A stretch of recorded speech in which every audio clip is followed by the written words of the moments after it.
맑았던 하늘이 갑자기 잿빛으로 바뀌며 도성에 다시 귀기의 기운이 서리기 시작했어요. 팔척기의 기운이 여전히 맴도는 궐 안에는 마치 다시 열릴 귀문을 기다리는 듯한 적막함이 감돌았죠. 바람은 멈췄고 짐승들의 울음소리조차 들리지 않았어요. 무언가 예기치 못한 일이 다가오고 있다는 걸 궐의 모든 생명들이 피부로 느끼고 있었어요. 심지어 궁녀들조차 서로 눈치를 살피며 말수를 줄였어요. 왕은 누구에게도 쉽게 입을 열지 않았고 대신들과의 조찬 또한 잦아들었죠. 모두가 무언가 오고 있다는 걸 느끼고 있었지만 그 정체를 말로 꺼낼 수 있는 이는 없었어요. 그저 하늘이 눌러 앉은 듯 무거운 공기만이 궐 전체를 짓누르고 있었어요. 여리는 계면연의 궐 안에서 벌어졌던 진실을 파헤치기 위해 바쁘게 움직이고 있었고 강철은 그녀의 뒤를 조용히 따르고 있었어요.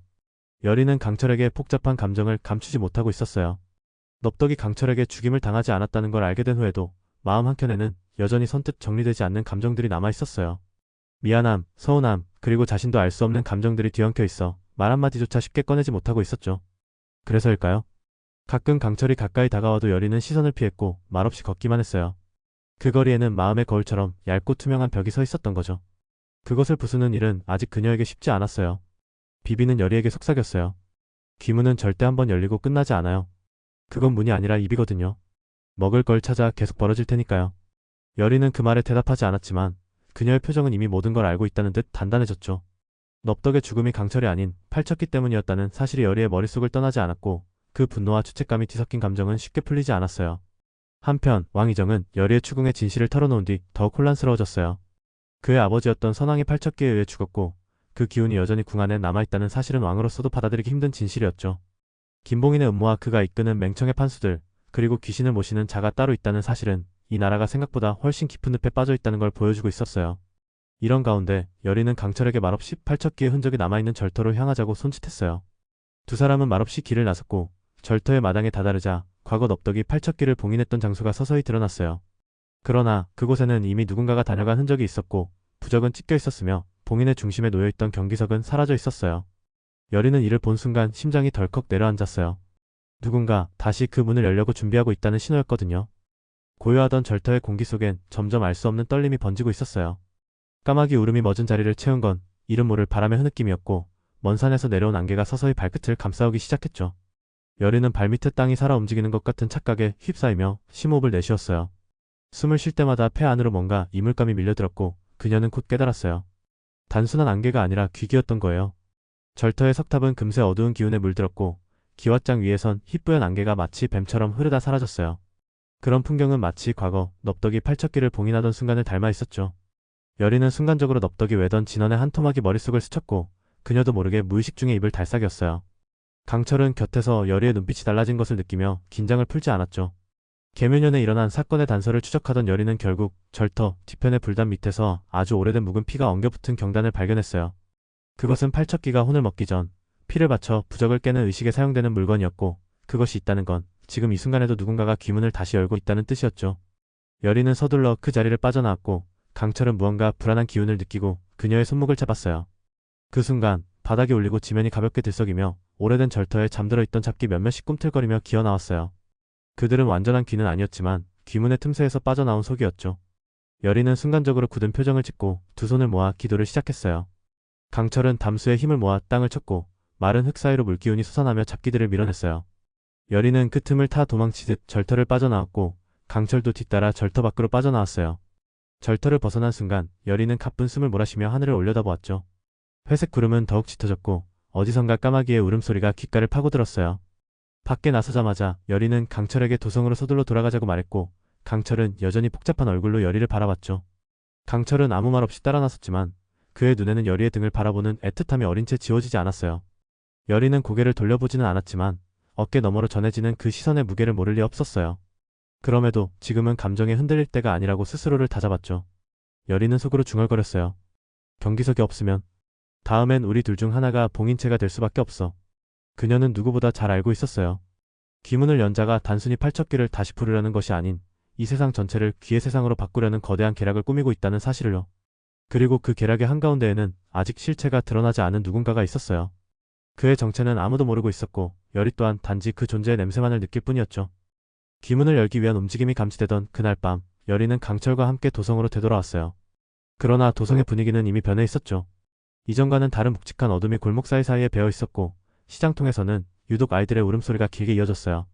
사람들은 알 수 없는 두통과 불면에 시달리기 시작했고 누군가는 밤마다 악몽에 시달린다고 말했어요. 마치 도성 전체가 하나의 거대한 무속의 장처럼 변해가고 있었던 거죠. 저작거리에서는 사람들 사이에 불길한 속삭임이 돌기 시작했어요. 다시 오는 거 아니냐, 그것이 깨어난다는 말들이 골목 끝에 불빛처럼 희미하고도 명확하게 퍼져나갔죠. 어떤 이는 제 아내가 갑자기 말을 잃었고 또 다른 이는 창문 밖에서 이상한 그림자를 봤다고 이야기했어요.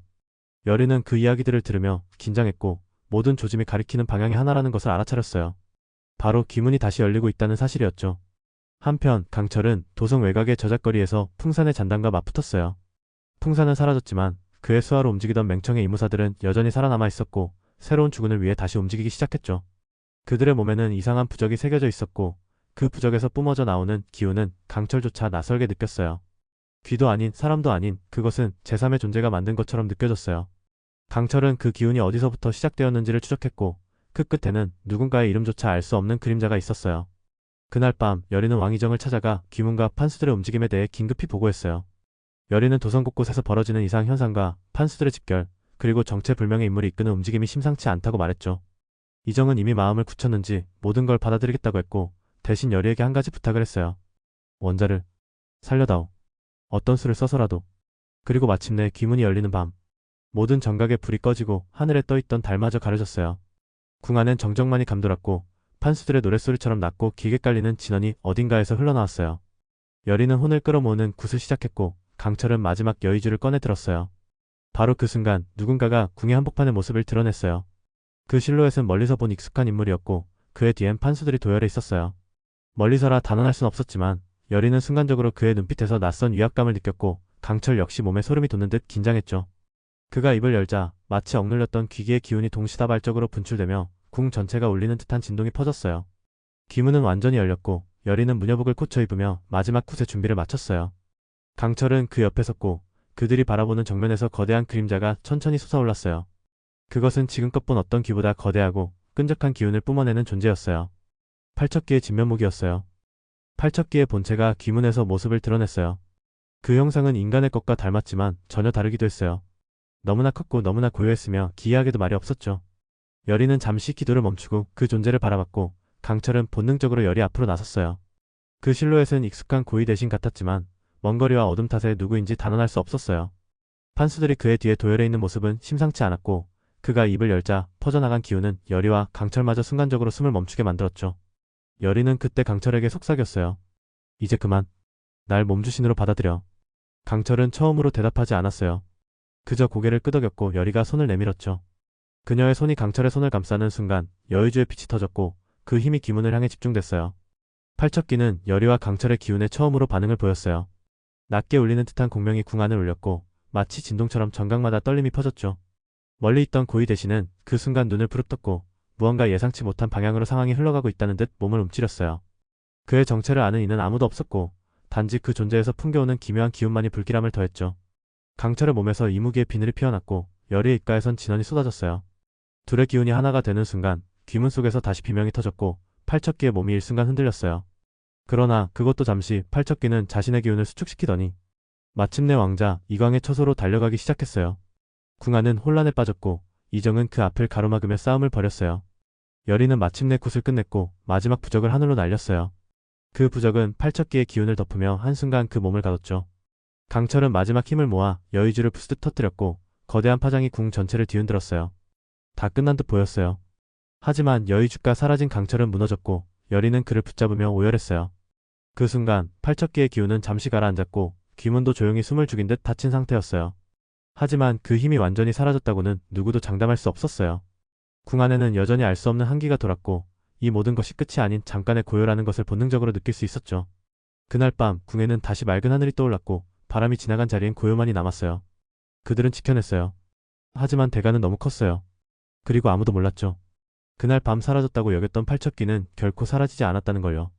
저 멀리 귀문이 있었던 자리 아래 어둠 속에는 작은 틈이 다시금 미세하게 벌어지고 있었고 누군가 그 틈 앞에 홀로 서 있었어요. 침묵 속에 잠긴 팔척귀는 여전히 왕가의 피를 노리고 있었어요. 그 존재는 지금 이 순간에도 궁 어딘가에서 기회를 엿보고 있었고 진짜 악몽은 아직 시작도 하지 않았는지도 몰라요. 구독과 좋아요 눌러주세요. 감사합니다.